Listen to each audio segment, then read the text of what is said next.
আজকে রুই মাছ রান্না করব, রুই মাছের পাতলা ঝোল সবজি দিয়ে রান্না করব, আলু পটল দিয়ে। এবং আলু পটলগুলো ভালো করে ধুয়ে ছুলে নিয়েছি এবং লম্বা লম্বা করে কেটে নিয়েছি। এই গরমে রুই মাছের পাতলা ঝোল ভীষণ ভালো খেতে এবং পটল আলু দিয়ে আরও ভীষণ ভালো লাগে খেতে।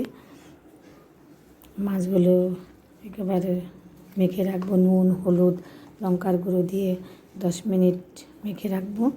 তারপর মাছগুলো ভাজলে ভীষণ ভালো লাগে খেতে। মাছগুলোকে 10 মিনিট মেখে রাখবো এবং মশলাটা রেডি করব। হলুদ, জিরে, ধনের গুঁড়ো, লঙ্কার গুঁড়ো বাটিতে একটু জল দিয়ে মিশিয়ে রেখেছি। তার সঙ্গে নিয়েছি টমেটো কুচি। এবার মাছগুলো ভেজে নেব। সর্ষের তেল দিয়ে রান্না করব, তাই সর্ষের তেলে মাছগুলো ভেজে নিচ্ছি।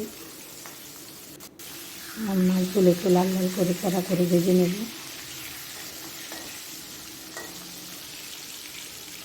মাছগুলো 3 বারে ভেজে নেব, অনেকগুলো মাছের পিস। লাল লাল করে ভাজা হয়ে গেছে মাছগুলো। এবার সর্ষের তেলে রান্না করব, এই জন্য সর্ষের তেল নিয়েছি এবং জিরে তেজপাতা ফোড়ন দিয়েছি।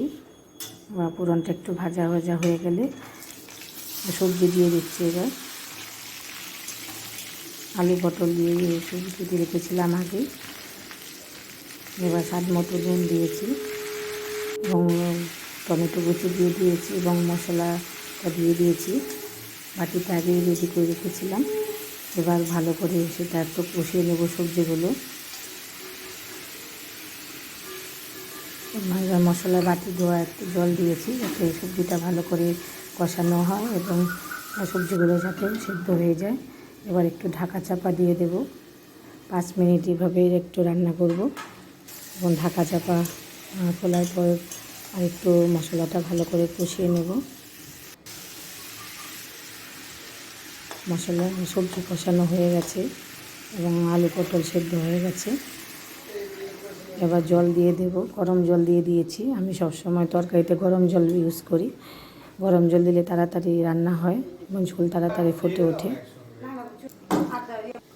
ঝোল ফুটে ওঠার পর মাছগুলো দিয়ে দিয়েছি। মাছগুলো দেওয়ার পর আর একটু ভালো করে ফুটিয়ে নেব ঝোল। এবার ঝোলের থেকে আলুগুলো তুলে নিয়ে একটু মিশিয়ে দেব। আলু পটলের ঝোল এমনিতে পাতলা হয়, আলু একটু মিশিয়ে দিলে ঘন হয় এবং তার সঙ্গে আমি একটু আটা একটু গুলে দিয়েছি, ঝোলটা আর একটু ঘন হবে এবং খেতেও বেশ ভালো হয়। এই গরমে সব আলু পটলের দিয়ে ঝোল বেশ ভীষণ ভালো লাগে খেতে। তবে দেখতেও ভালো হয়েছে এবং খেতেও ভীষণ ভালো হয়েছে। তবে আমার রেসিপিটা ভালো লাগলে লাইক, কমেন্ট এবং শেয়ার করো এবং আমার চ্যানেলটাকে সাবস্ক্রাইব করো।